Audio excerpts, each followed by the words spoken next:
Have you ever lain awake at night, replaying the same moment over and over in your mind, wondering, what if I had done things differently? Maybe it was a relationship that ended, a job you passed up, or a chance you were too scared to take. And now that sharp sting of regret sits heavy on your chest, whispering that you've missed out, that you've failed, that it's too late. But here's the truth no one tells you. Regret doesn't have to be the end of your story. In fact, with the right mindset, it can be the beginning of your greatest transformation. Today, I'm going to show you how to take that heavy weight of regret and turn it into unshakable strength using timeless Stoic principles. Stoicism, an ancient philosophy followed by figures like Marcus Aurelius and Seneca, isn't just about suppressing emotion. It's about mastering it. It's about finding peace, purpose, and power within yourself, no matter what life throws at you. So if you're tired of carrying the past like a burden on your back, if you're ready to stop asking, why me, and start asking, what's next, stick with me. By the end of this video, you'll walk away with practical tools to transform your regrets into your greatest source of strength. Let's dive in. All right, let's dive in. First, let's get one thing straight. Regret is part of being human. We all have it. We've all made mistakes, missed opportunities, or walked away from something we later realized mattered deeply to us. Maybe it's a relationship you sabotaged, maybe it's the job you didn't apply for, or maybe it's simply the harsh words you wish you could take back. But here's where Stoicism gives us a powerful shift in perspective. Regret only has as much power over you as you allow it to have. And one of the most fundamental Stoic principles is this: focus only on what's within your control. The great Stoic philosopher Epictetus said, "Freedom is the only worthy goal in life. It is won by disregarding things that lie beyond our control." So let me ask you this: can you control the past? Can you change what's already been done? No, but you can control how you respond to it. And that, my friend, changes everything. Imagine this: you were in a relationship that ended because of mistakes on both sides. You keep replaying the fights, the misunderstandings, the moment they walked out the door. It's been months, maybe even years, and you're still stuck in the what-ifs. Now picture this.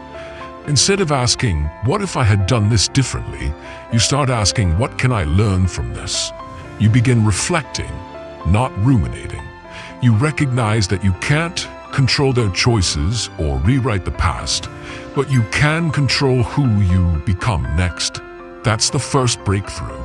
When you accept what's beyond your control, you free up massive energy to focus on what's in front of you. Think of it like this. You're carrying a heavy backpack filled with rocks labeled regret. Every morning you put it on, you walk around with it, you even sleep with it by your side. Stoicism invites you to set that backpack down. It doesn't mean pretending the rocks don't exist. It means choosing not to carry them anymore. Here's a simple exercise you can try right now. Grab a piece of paper and draw 2 columns. In the first column, write down your biggest regrets, the moments that haunt you or weigh you down. In the second column, ask yourself, what part of this can I actually control today? For most of us, the second column will be surprisingly short, and that's liberating. It means you can let go of the rest. Let me give you a personal example. I used to regret not standing up for myself at work. I'd let people walk all over me, then go home and beat myself up, saying, why didn't I speak up? But once I learned about Stoicism, I realized I can't go back and fix those moments. What I can do is practice speaking up today, no matter how small the situation. And with each small act, I chip away at the weight of regret. Marcus Aurelius, another Stoic giant, put it beautifully. The happiness of your life depends upon the quality of your thoughts. So why fill your mind with thoughts you can't control? Why give your energy to a past that's already gone? The past is a teacher, not a prison. Let it teach you, but don't let it define you. So here's your takeaway from part 1. Acknowledge your regrets. Accept what's out of your control. Refocus on what you can change today. This is where transformation begins, not in erasing the past, but in choosing how you show up today. All right, here we go. Rule number 1, stop chasing. Reclaim your power. Let me ask you something. Have you ever tried to fix something that was already gone? Maybe it was a relationship, a friendship, a job opportunity, and after it slipped away, you found yourself scrambling to pull it back. Texting, calling, apologizing, over-explaining, maybe even begging. And the harder you chased, the more the other person pulled away. Sound familiar? Here's the harsh truth. The more you chase, the smaller you become in their eyes. And worse, the smaller you become in your own eyes. But here's where Stoicism offers a powerful shift. Instead of chasing what's left you, Stoicism invites you to turn inward and ask, what am I actually in control of right now? The answer? Yourself. Your thoughts, your actions, your energy. That's where real power lives. Epictetus, one of the great Stoic philosophers, said, "Freedom is the only worthy goal in life. It is won by disregarding things that lie beyond our control." Think about that. When you chase someone or something that's already walked away, you're trying to control the uncontrollable. You're handing over your freedom. Let me give you a relatable example. Imagine this. You've just gone through a breakup. You're devastated. You text them late at night, you check their social media, you replay every moment wondering what you could have done differently. You convince yourself that if you just say the right words or show them how much you care, they'll come back. But here's the thing. That energy, all that desperate effort, doesn't bring them closer. It actually drives them further away. Why? Because desperation is not attractive. Confidence is. Now, I'm not saying this to shame you. We've all been there, myself included. But Stoicism teaches us to break this cycle. Instead of trying to control another person's heart, we turn that energy inward and ask, how can I show up as the strongest, most grounded version of myself today? Here's a practical exercise to help you stop chasing and reclaim your power. Next time you feel the urge to reach out, pause and take a deep breath. Count to 10 if you need to. Then ask yourself, am I doing this to genuinely connect? Or am I trying to soothe my own anxiety?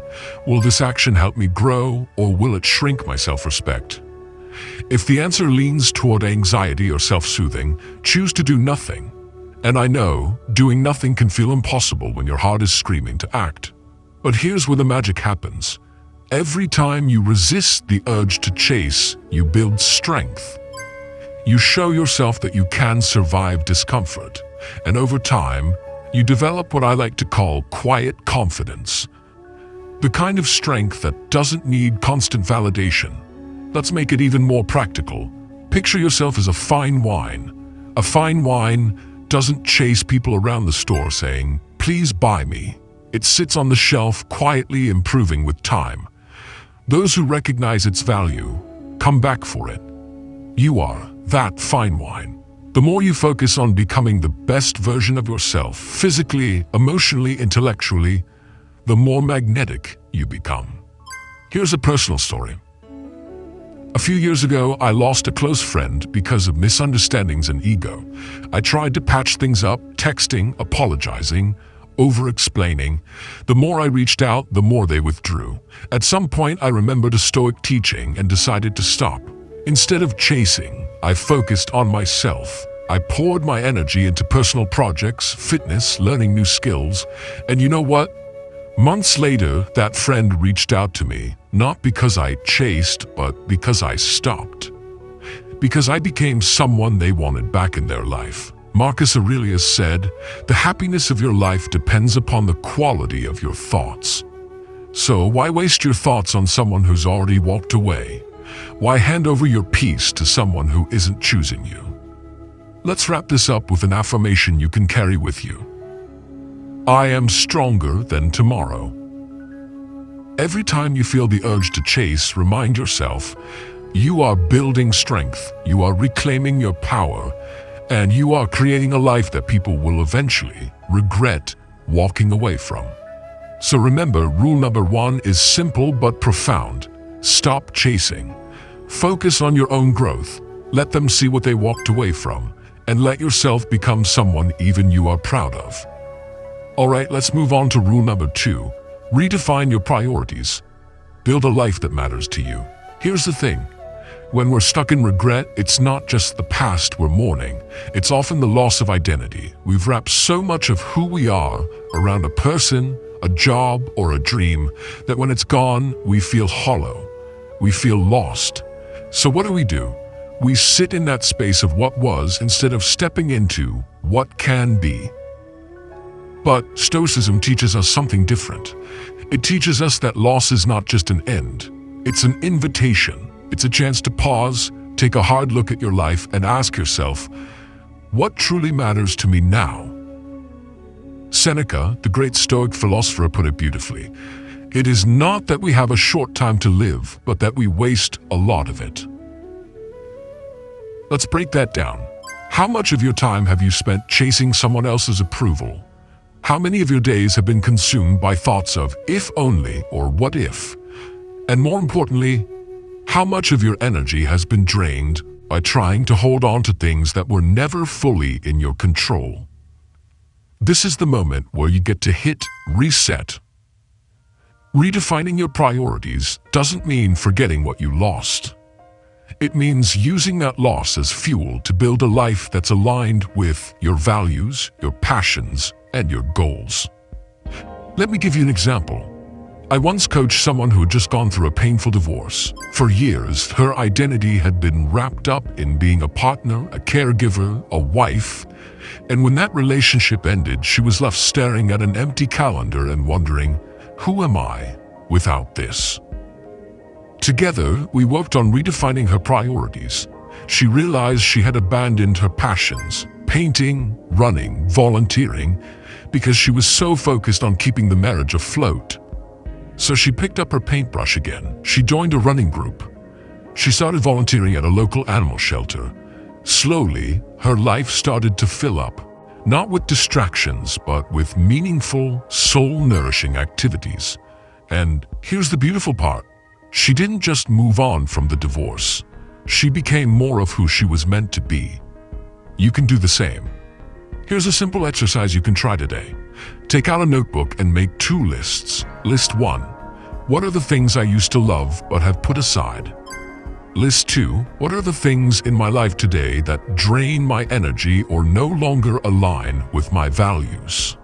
Once you have those lists, pick one small thing from the first list to bring back into your life. Maybe it's reading before bed, learning a language, gardening, dancing.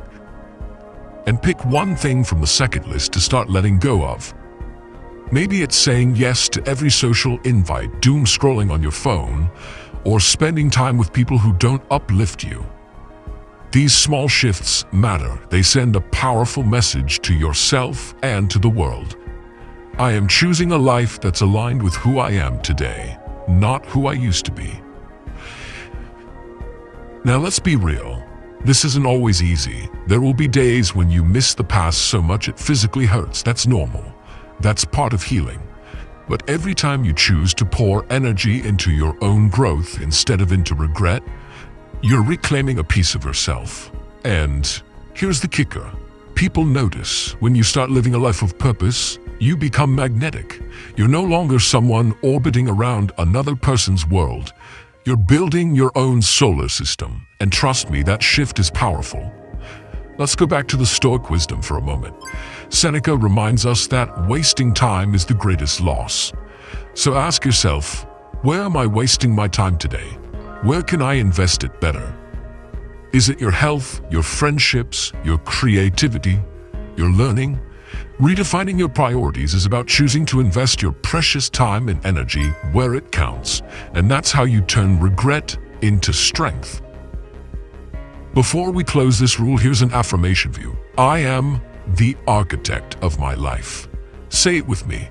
I am the architect of my life. Write it down. Stick it on your mirror. Repeat it every morning if you need to. Because the truth is, no one is going to rebuild your life for you. But you are more than capable. So remember, rule number 2, redefine your priorities. Use your regrets not as chains, but as stepping stones toward the life you've always wanted, a life that's built on purpose, not pain. All right, here we are at rule number 3, master the art of non-reactivity. Stay calm, stay powerful. Now, I want you to think back to the last time someone upset you. Maybe they said something hurtful, maybe they pulled away when you needed them, maybe they ghosted you without explanation. What was your first reaction? For most of us, it's a mix of panic, anger, confusion, and let's be honest, maybe a little bit of revenge fantasy. We want to react, we want to text back, call them out, prove our worth, or defend ourselves. It's a natural impulse. But here's the thing, reactivity gives away your power. Marcus Aurelius, one of the great Stoic philosophers, said, "You have power over your mind, not outside events. Realize this, and you will find strength." The Stoics believed that our peace, our strength, comes not from controlling the world, but from mastering our responses to it. And in the context of regret, this lesson is gold. Why? Because regret often triggers strong emotions, frustration, sadness, guilt, and those emotions push us to lash out or break down. But when we choose non-reactivity, we create space for wisdom and clarity. Let me give you a real-world example. A friend of mine, Sarah, went through a tough breakup.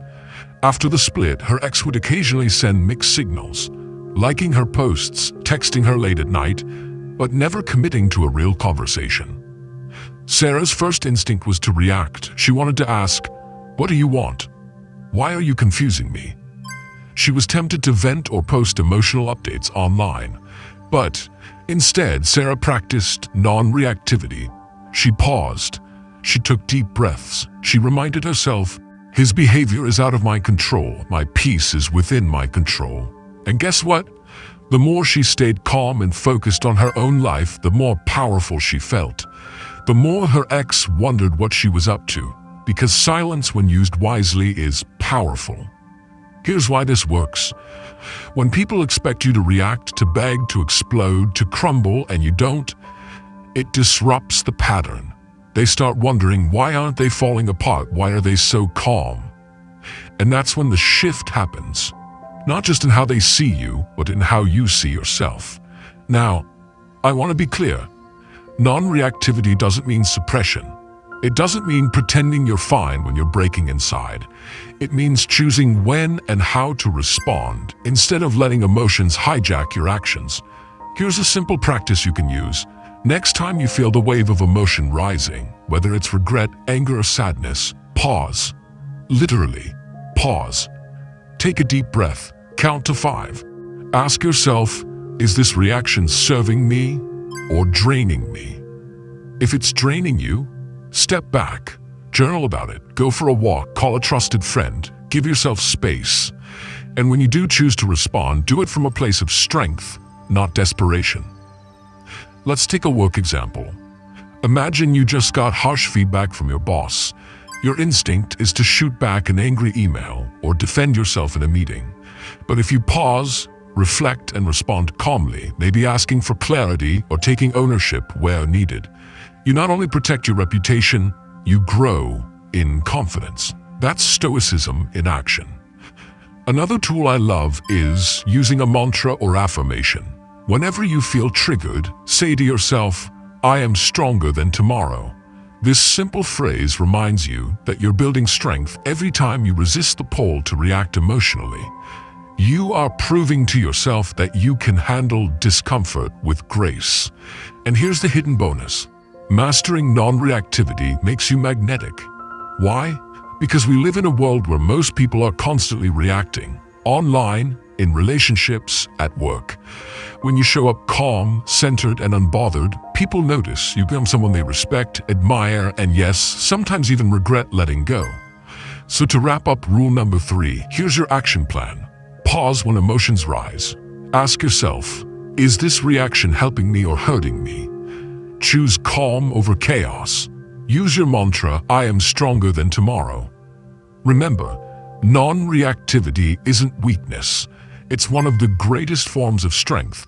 It's not about ignoring your feelings. It's about leading yourself through them with wisdom and control.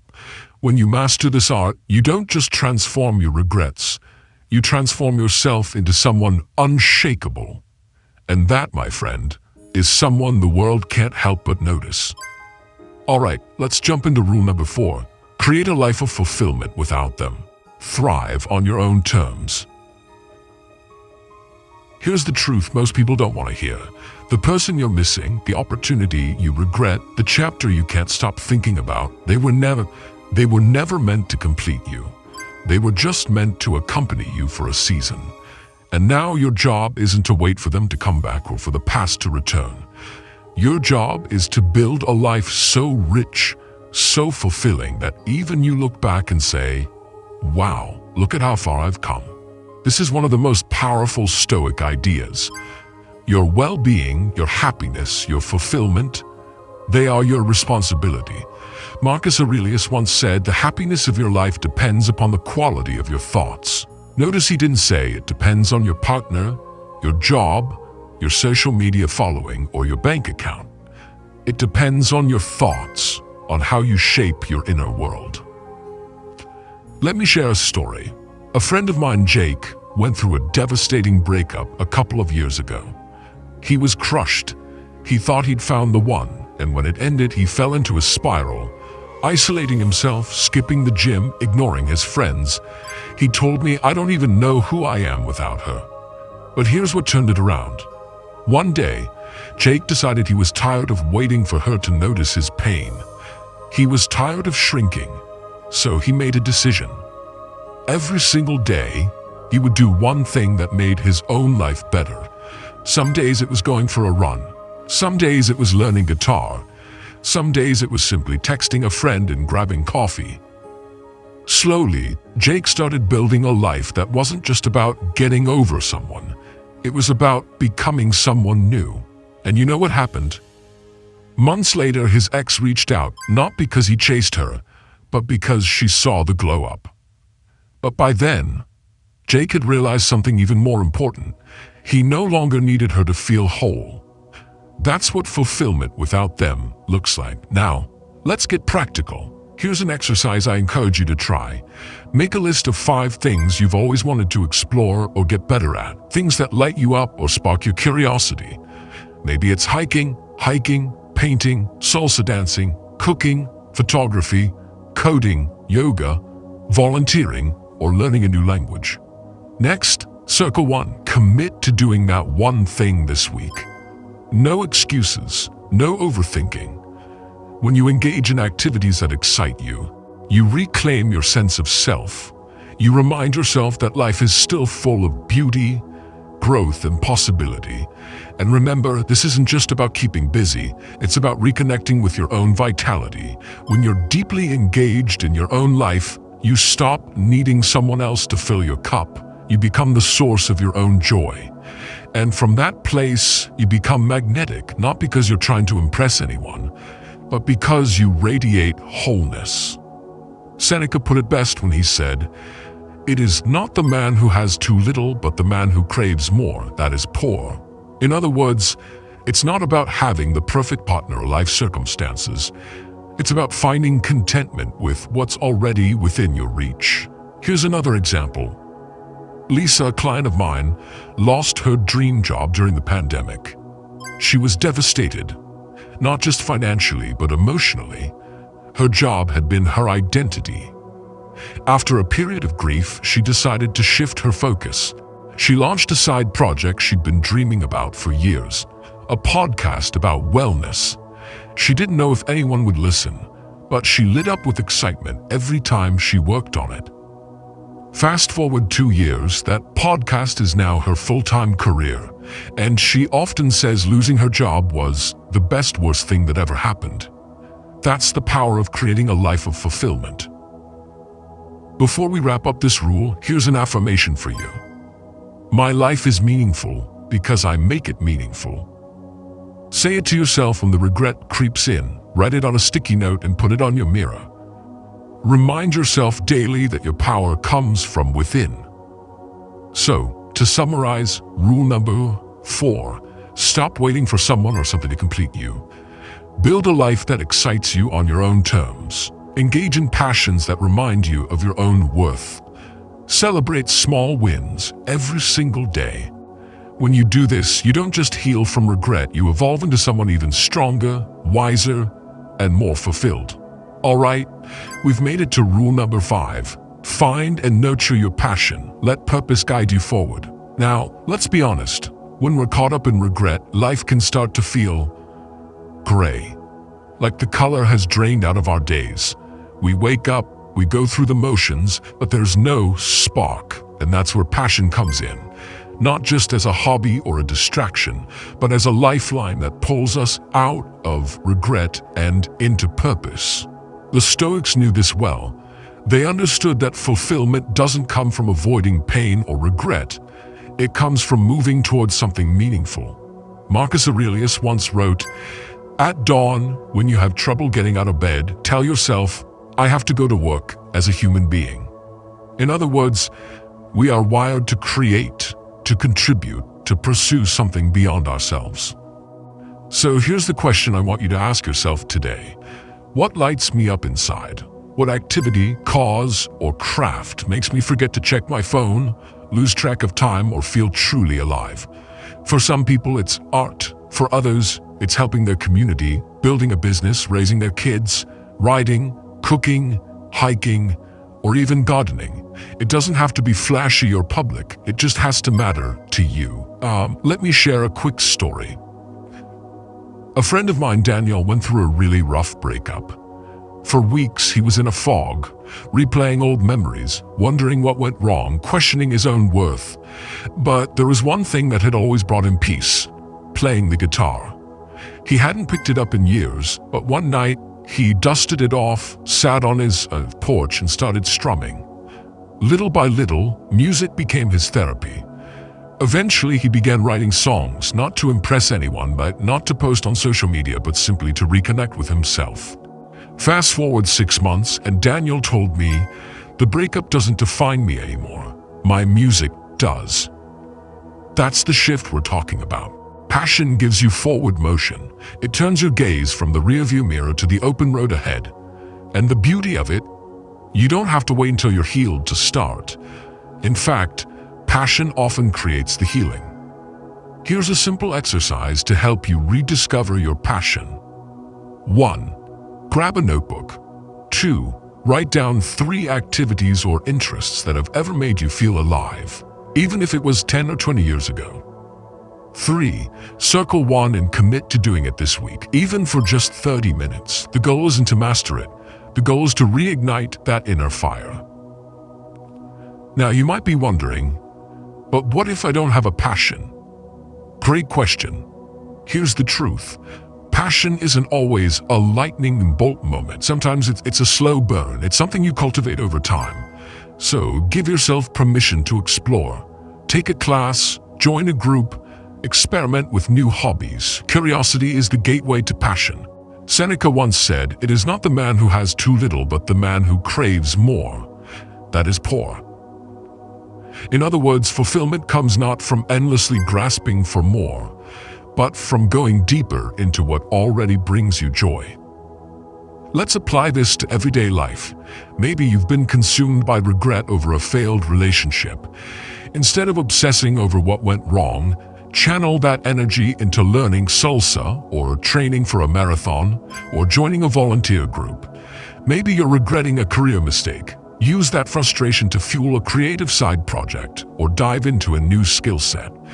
The point is, replace rumination with creation. When you're building something meaningful, there's less mental space for regret.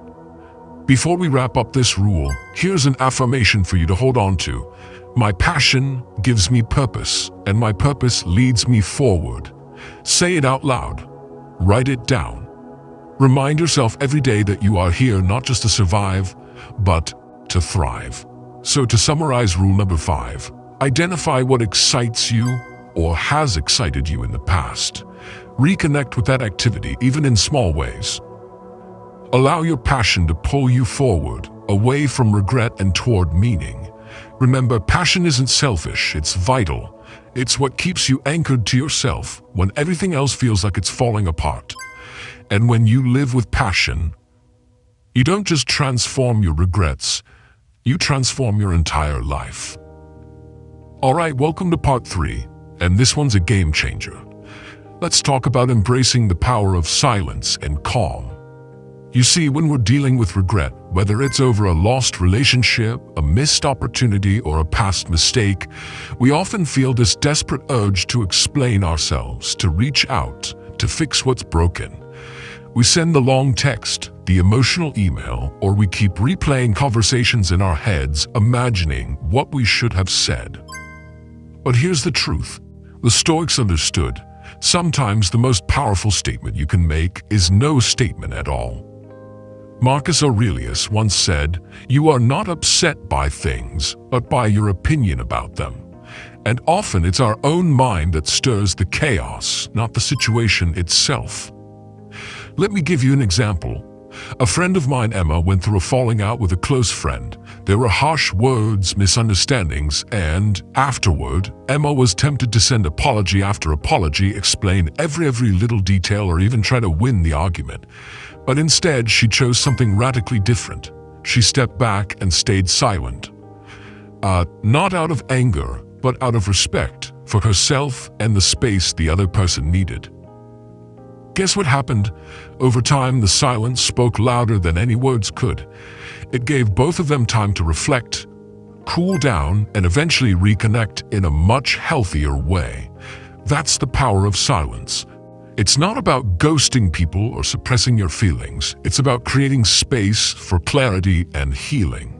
So, how can you practice this in your own life? First, next time you feel the urge to send that late-night text, pause. Ask yourself, will this bring peace or just momentary relief? Am I acting from strength or from anxiety? If it's anxiety, choose silence instead. Journal about what you're feeling, talk to a trusted friend, or simply sit with the discomfort. It's okay to feel uncomfortable. That's where growth happens. Second, practice silence, not just in relationships, but in your daily life. When you're stuck in traffic, when someone says something frustrating, when you're overwhelmed, practice quieting your mind. Take a deep breath. Remind yourself, I am stronger than this moment. Over time, you'll notice something incredible. The more you practice calm, the less control regret or chaos has over you. And here's the unexpected bonus. People notice. When you stop over-explaining, over-apologizing, or overreacting, you become someone others respect. You radiate strength without having to prove anything. Seneca beautifully put it this way: we suffer more often in imagination than in reality. So much of our pain comes not from what's happening, but from the endless mental noise we create around it. When you embrace silence, you quiet that noise, and that's where real power begins. So as you move forward, remember this: silence isn't weakness, it's wisdom. It's the space where reflection, healing, and transformation take root. Your action step today: practice one moment of silence. Whether that's pausing before replying to a message, sitting quietly with your thoughts, or simply breathing through a tough emotion, start small and build from there. Trust me, the results will amaze you. And here we are, my friend, the end of today's journey, but really, just the beginning of yours. We've talked about some powerful Stoic principles today. Stopping the chase, redefining your priorities, mastering non-reactivity, creating a fulfilling life without needing anyone's approval, and embracing silence as a tool for strength. If there's one thing I hope you take away, it's this: your past does not define you. Your response to it does. Regret will visit all of us at some point.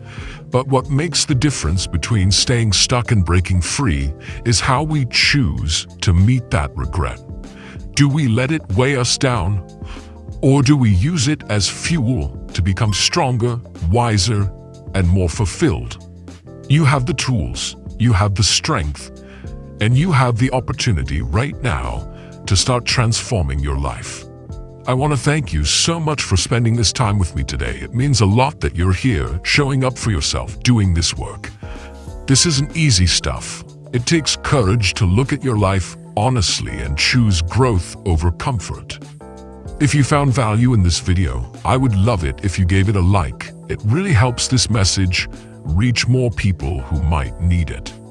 And if you haven't already subscribed to the channel, we're building a community here of people who want to live more intentionally, more powerfully, and with more peace.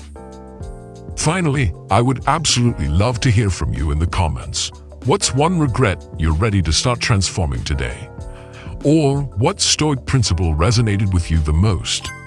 Your words might inspire someone else who's watching this right now.